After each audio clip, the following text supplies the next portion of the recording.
Hello, everyone. Happy Monday.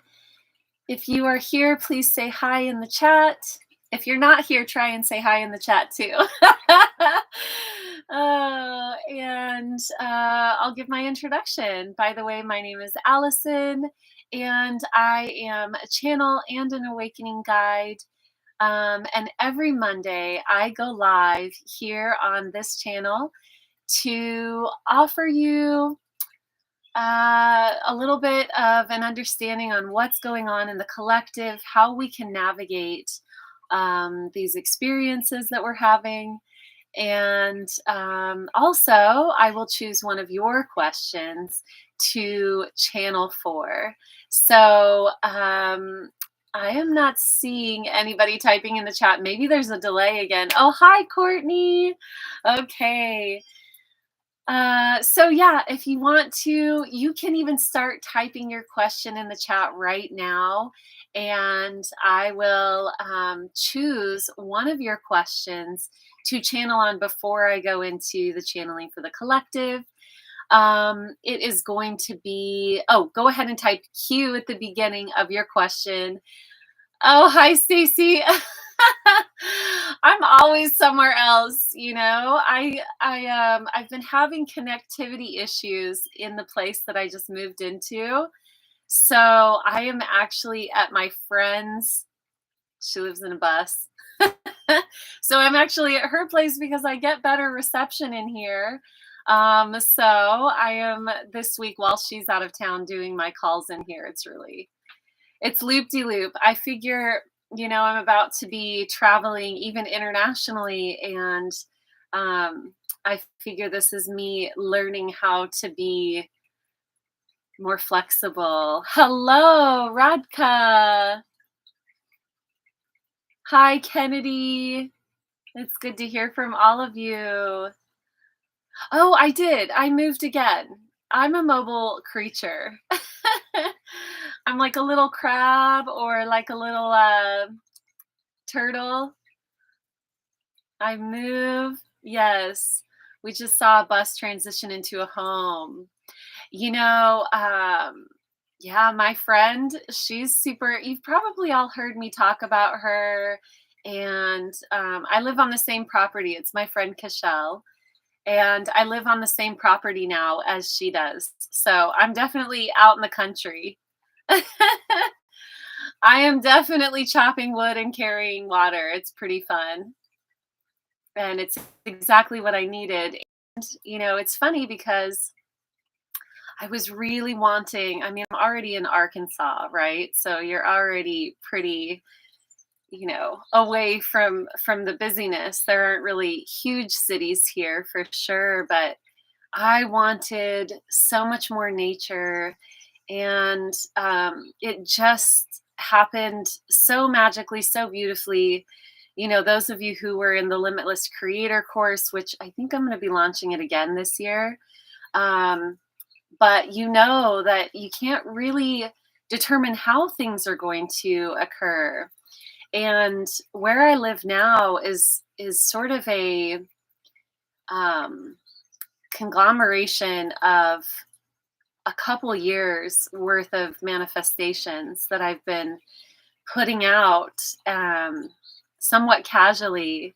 And some of the things that are included, I love loft spaces, open ceilings. I have a fireplace in my place. The bathing and the drinking water are all spring fed, so it's all very natural. And here's the funny part. Do you all remember my cat Isis? She used to pop on calls a lot. Well, Cashel is my friend who took Isis when I started traveling. And so now I am reunited with Isis as well. In fact, she might even come in here. I don't know. Who knows?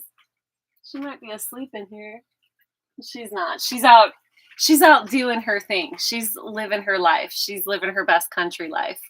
Yay, Isis. So we just never know how it's all going to unfold. And that's the magic of life.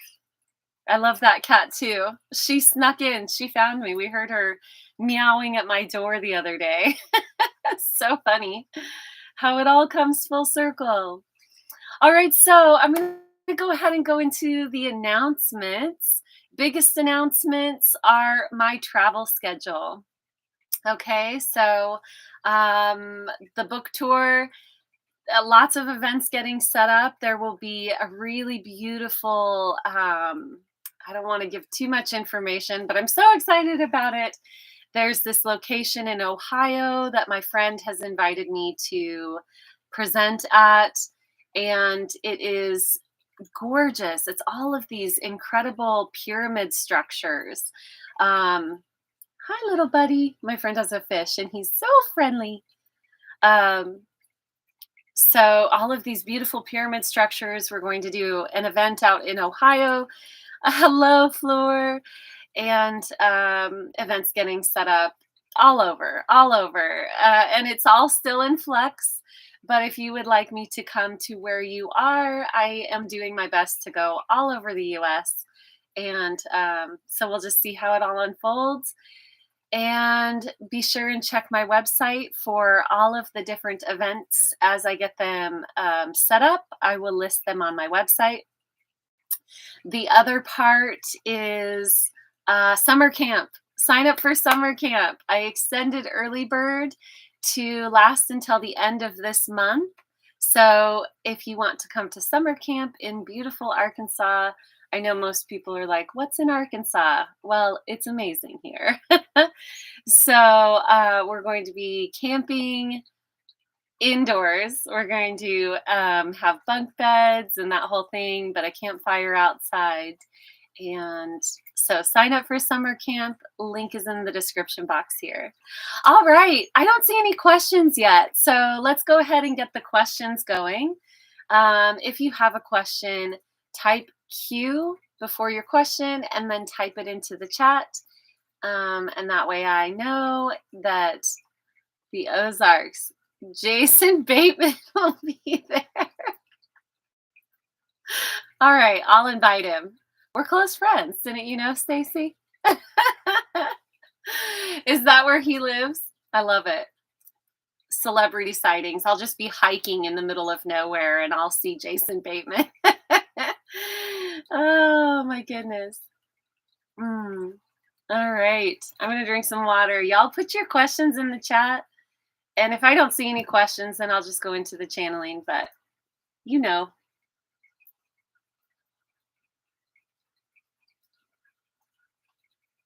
Oh, he did a show called The Ozarks. I'm so out of touch. I don't have a TV. It's been a long time. It's been a long time since I've had a TV or really even had my, I don't know, awareness. Oh, you know what, Kennedy? I love that you are. I've got something in my eye. I love that you are reposting that question from last year. I don't even have Netflix, Stacy. Isn't that crazy? I don't like it. Really want one, but I really want to have no TV. Oh, it's the easiest choice I made. Now that being said, I have YouTube and I have Amazon. So, but I truly, I just, when I have free time, I'm either playing outside or I'm channeling with friends. So there's not really a lot of time spent watching movies.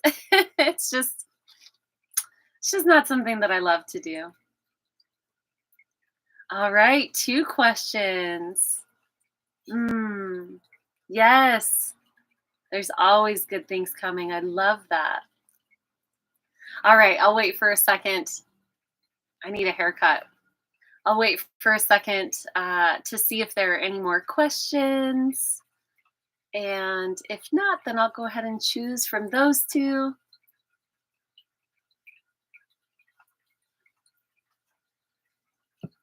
All right. I'll go ahead and choose then. I'm going to type it into random number generator. We had no TV for a few weeks after New Year's. Felt okay, actually. Lots of catching up on readings. Very good to have no doom and gloom news. Yeah. Yeah, it's just kind of an amazing thing when we have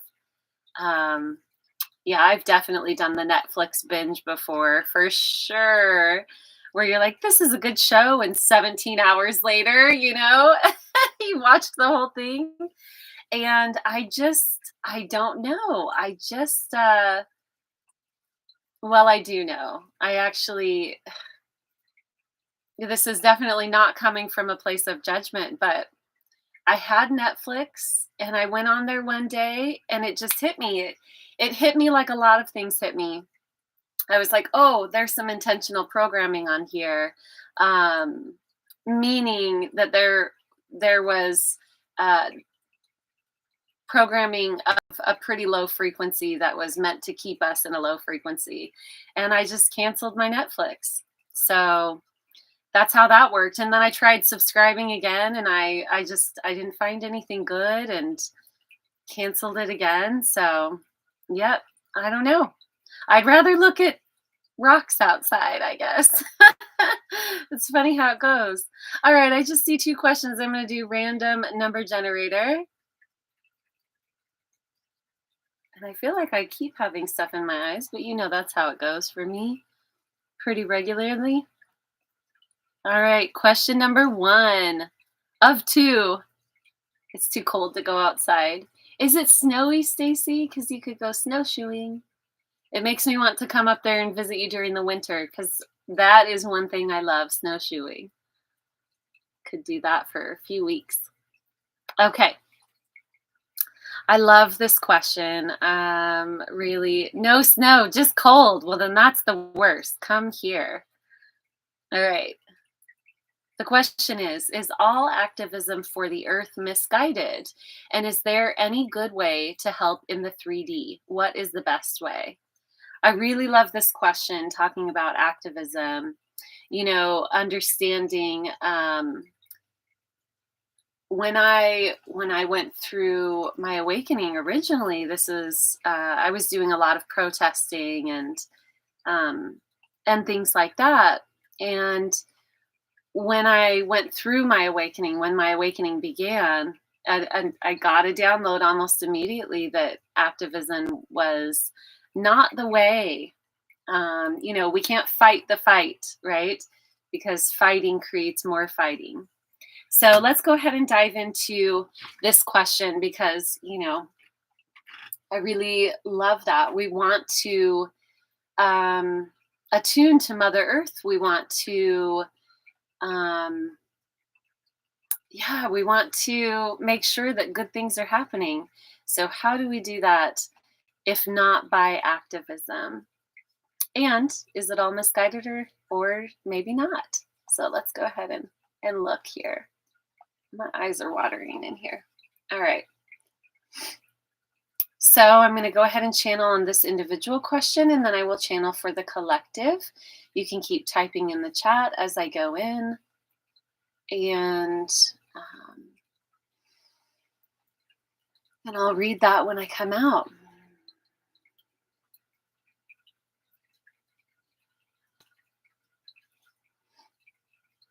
Okay.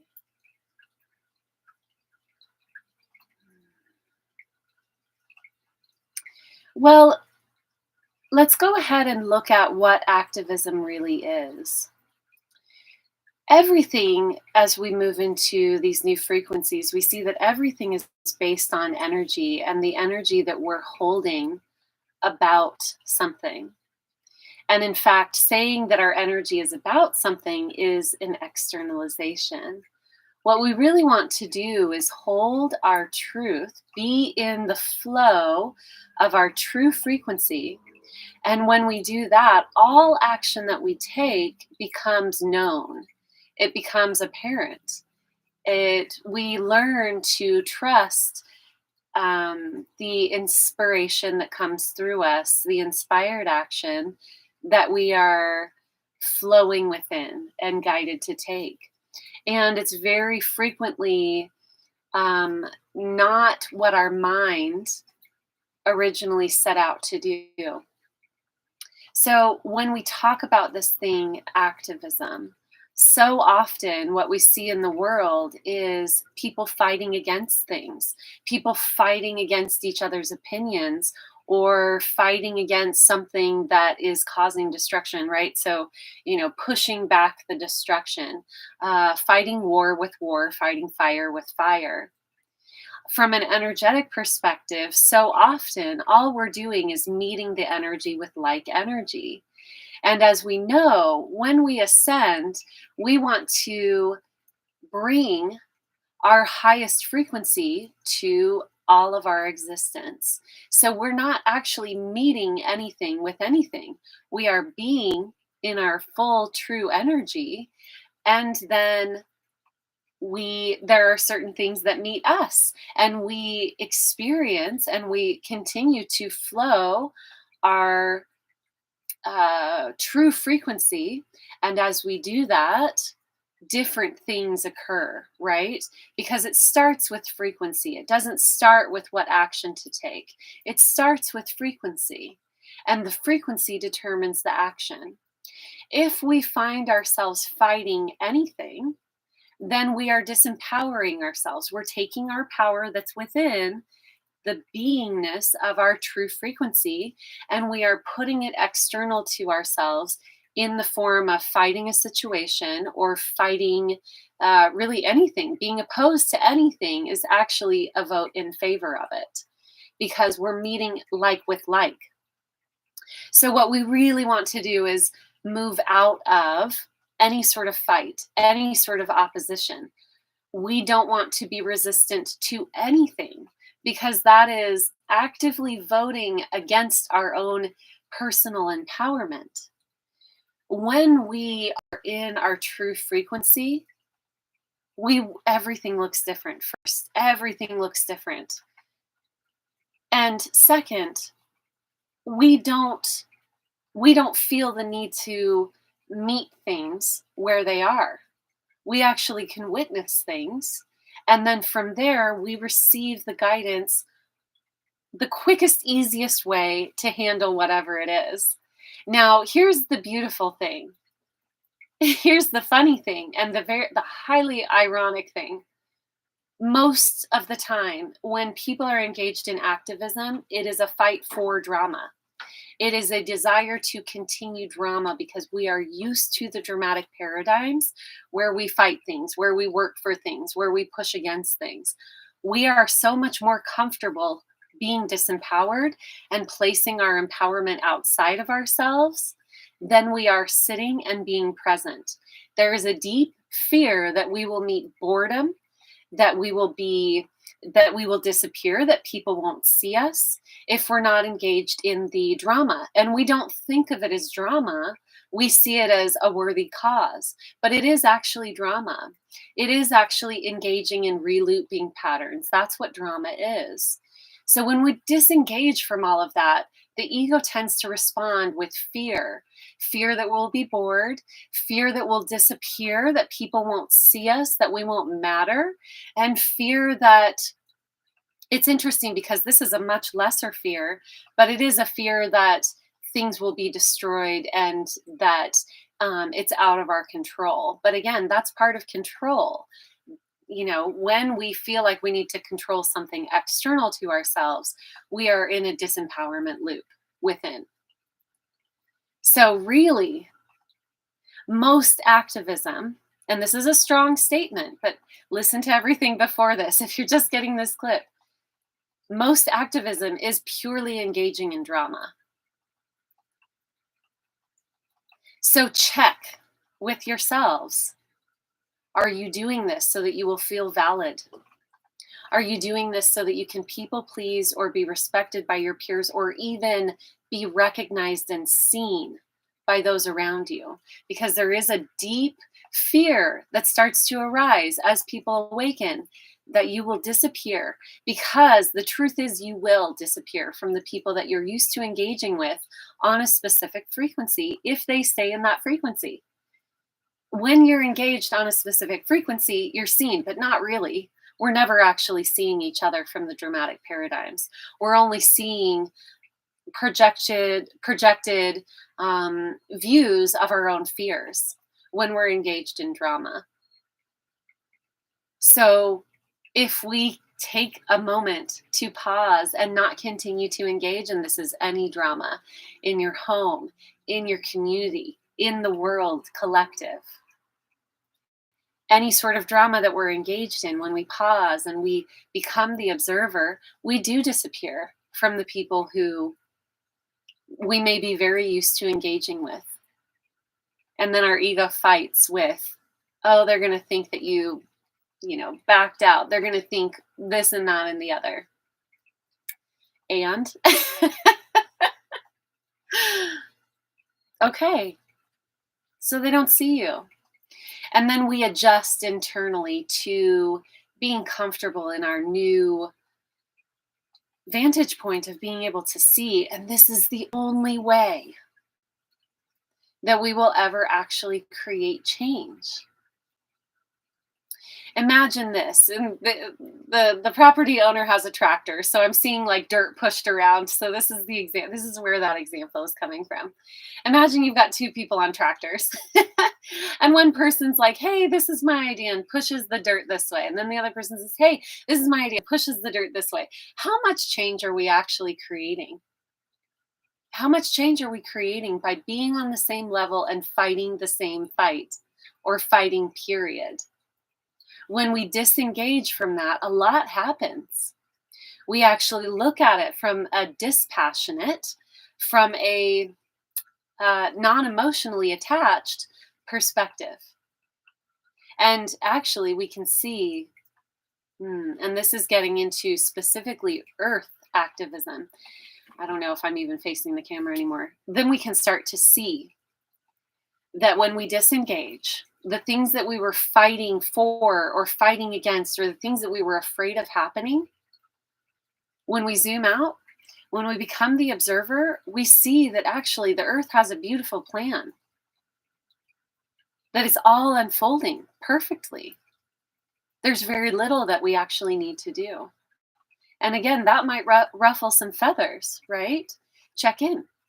Why does that feel scary?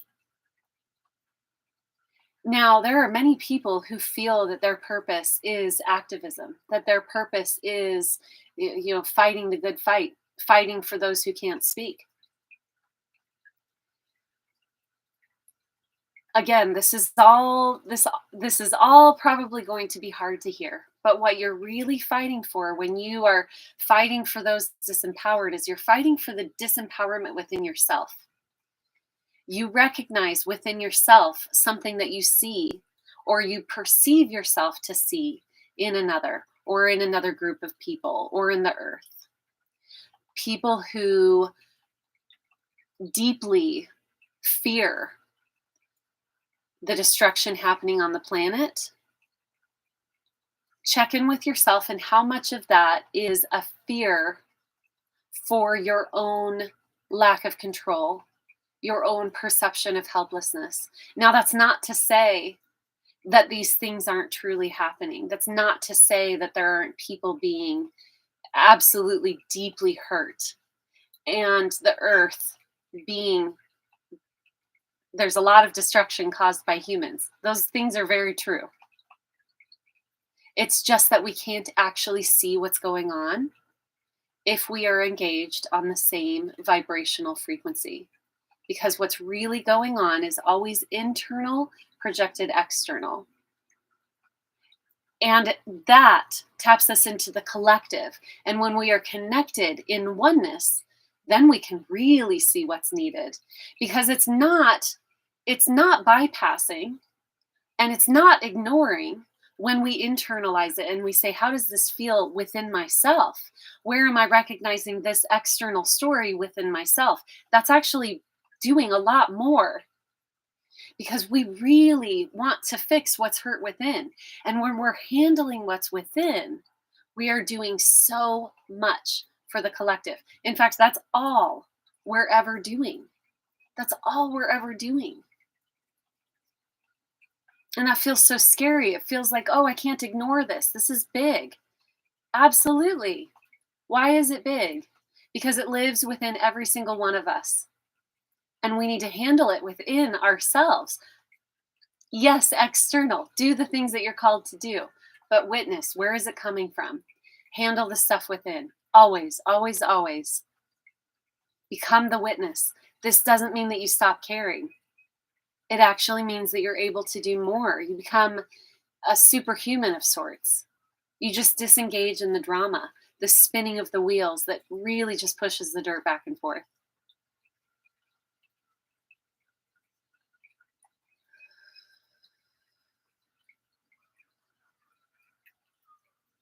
And those of you who are deeply engaged in service for the earth and for those who are suffering on the planet, we commend you. When it comes from a place that is truly in tune with, when I love you, I love myself. When it comes from that place, it is powerful work. It's just so helpful for the majority of the collective to hear that it's not out there, it's in here. Most people in the collective, that's where their consciousness needs a boost, or would do well with a boost, let's say, because it's too much getting involved in the drama. And there are definitely beings who are heartfelt, service-oriented. And that is a process in our ascension, because we cease to see separation between ourselves and another and the earth. We cease to see separation. And when we cease to see separation, of course we want to help the person next to us. It's us. And the help doesn't always look the way that we think it does from our mental point of view. It's not long suffering. That's just sharing in the suffering. It's actual help. It's actual shifting. It's actual change when we are in a different vibratory standpoint. All right. Thank you for that question. I'm going to go ahead and go into the collective.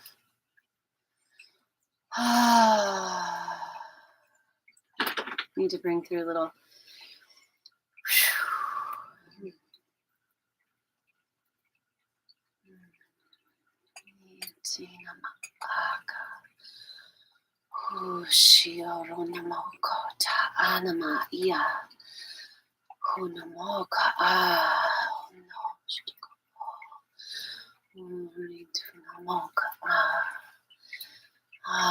May all beings be free from suffering. May all beings be free.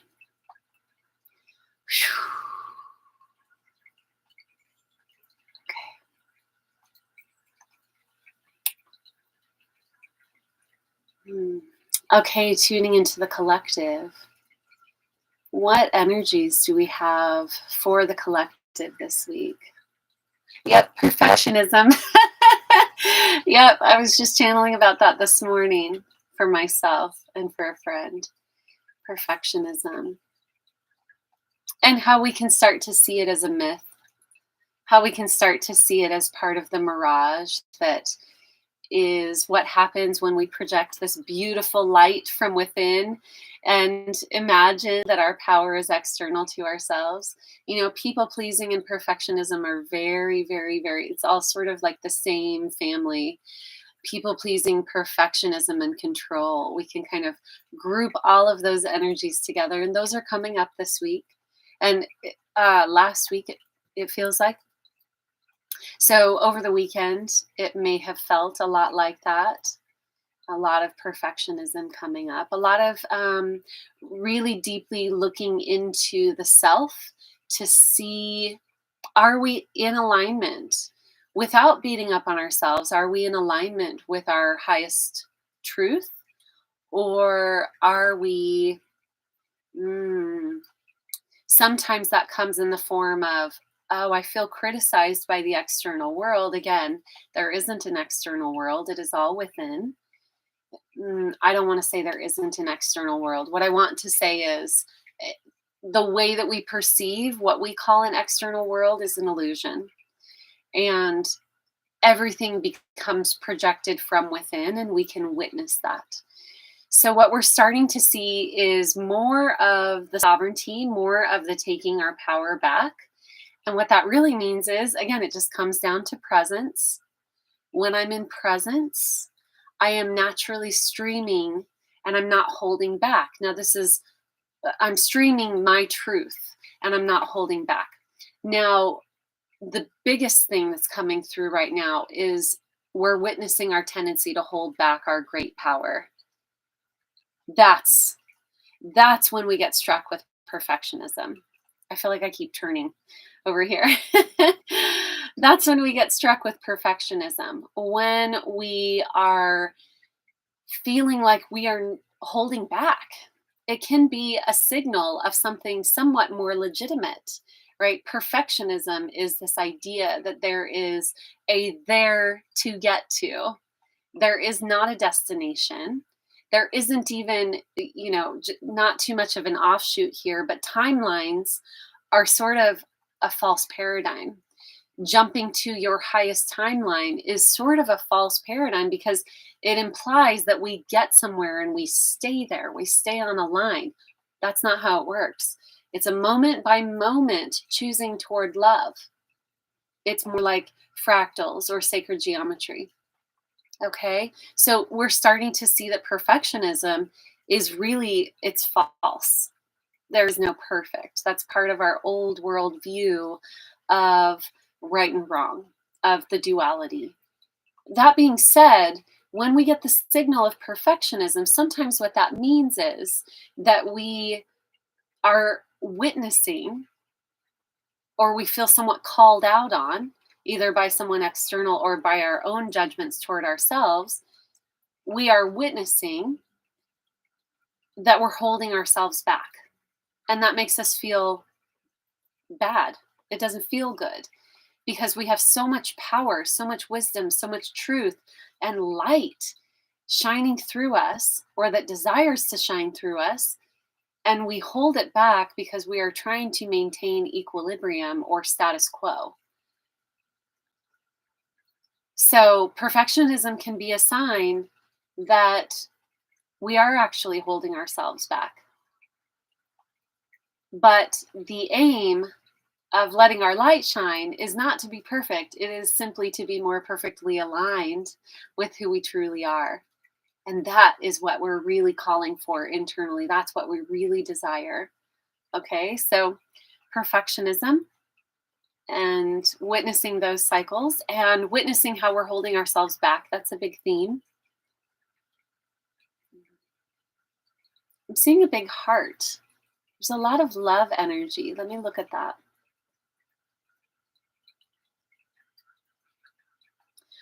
Oh, okay.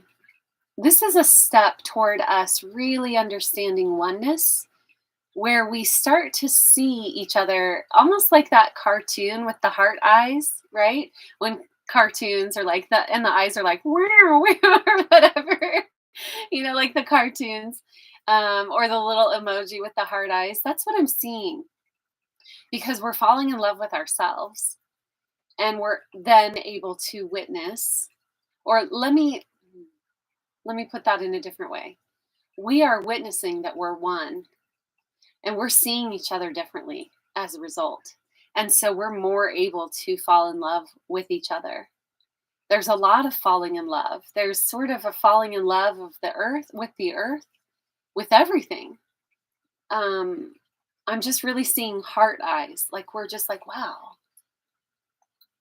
look at that tree. Wow, what a beautiful person you are. Seeing with those loving eyes.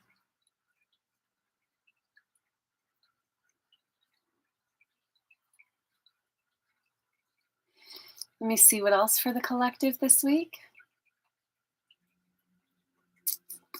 I don't know why, but I'm picking up on lightning. I wonder if there's like lightning and power outages.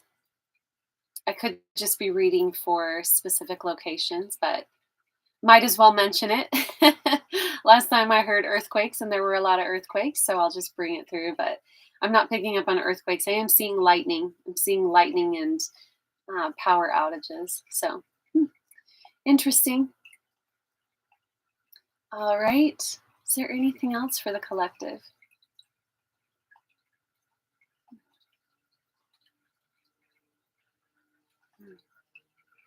Okay, I'll go ahead and come out.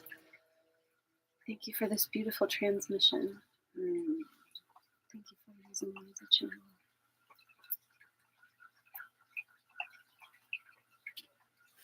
Oh, hi, my loves.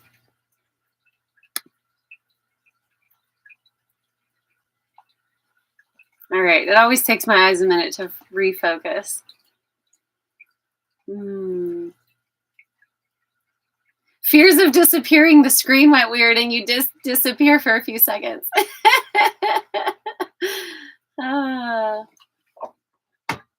yes, you douse with rods and a pendulum. You can also use your body to get a yes or no. Yes, dousing. Beautiful. Was it Einstein who said that no problem can be resolved from the same level as what created the problem? I believe so. I'm not protesting. I see so much of it around me and I don't feel it's aligned for me. Yeah, trust that. Yeah. It can make us insecure to not engage um with what we see, you know? Mhm. Mm. I visited a 1,000-year-old oak tree yesterday. It was very high heart eyes moment. Oh man, how do you hug a tree that was it big? Was it big, Kennedy? I'd be like, ah. I love hugging trees. Mm.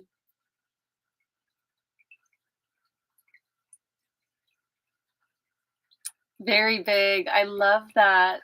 So fun. Maybe I'll connect to some of the trees here on the land today. That sounds good. Well, my loves, remember how much you are doing simply by being your true frequency, simply by truly aligning to who you are. You know, if you need like a country analogy, because I'm out here in the country now. Um, think of the tractors pushing dirt back and forth, back and forth. Is anything getting done? No.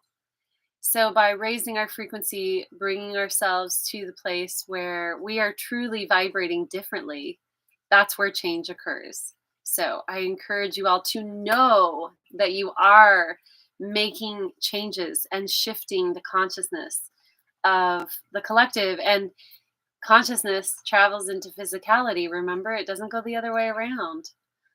Well, it does. We'll talk about that another time. Okay, my loves, I'm going to go ahead and go sign up for summer camp. I love you all. I'll see you later. Bye. Oh, my other announcement. The channeling within the True Creator community is going to be, what day is that? March 6th. So sign up for the True Creator community. Okay, that's it. Links in the description box. Bye, my loves.